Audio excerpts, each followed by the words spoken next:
A verdict could come any time in the rape trial of a prep school graduate. The fate of 19-year-old Owen Labrie is now in the hands of a jury. He's accused of raping a freshman in a case that amounts to a he said, she said, charged with 3 felony sexual assault charges that each carry a sentence of up to 20 years in prison.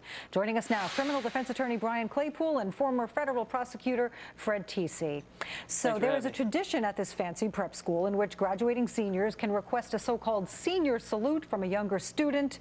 That is generally understood to be a sexual favor of some sort. In this case, the 15-year-old girl admits agreeing to give 18-year-old Labrie a salute, wrote to him in advance. Sounds perfect. Her best friend even says the girl discussed with her in advance which acts she was prepared to perform. Prosecutors say that's irrelevant. She changed her mind. She said no. Isn't that all that matters? Fred?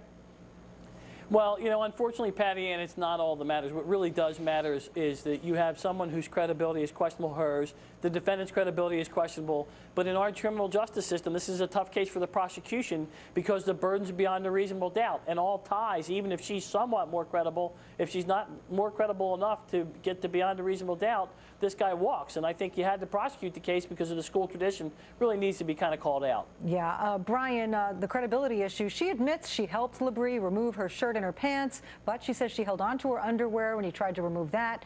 But she also admits she was giggling. Afterwards, she sent him these affectionate emails calling him an angel. Labrie's lawyers say this proves it was consensual. She says she was just frozen in fear. She didn't want to offend him.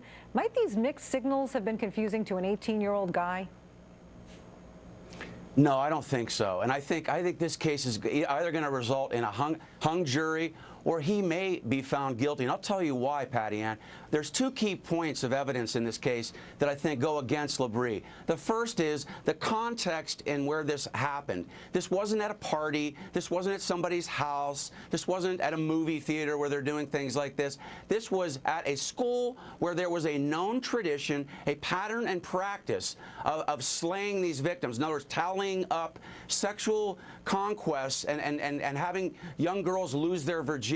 And I think that's a really powerful point that might persuade the jury in this he said, she said that it did happen. The second key piece of evidence, Patty Ann, is this message by Labrie after it happened to his buddies. He not only said, I had sex with her, he said, I used every trick in the books to have sex with her. And I think that's a powerful fact to this jury because it suggests that maybe she was not consenting, that he had to use these tricks to get her to have sex. On the other hand, Fred, the school nurse testified the girl came to her afterwards for a morning after pill. The nurse asked, was it consensual? She said yes.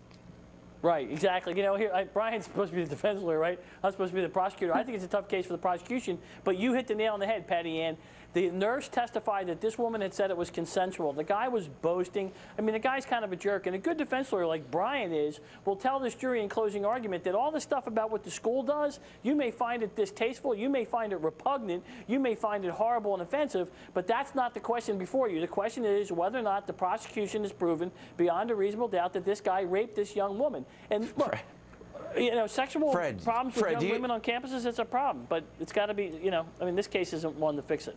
All right. I'm being told I'm going to have to leave it there. Oh, Brian, quick last word? Or okay. Well, yeah, I just don't. I don't think you can have an epiphany like Labrie had to say, "Oh, whoops, I don't want to do this now." I don't. I don't buy that. All right, Brian Claypool, Fred T.C. Thank you. Enjoy your weekend. Thank you, Patty Ann.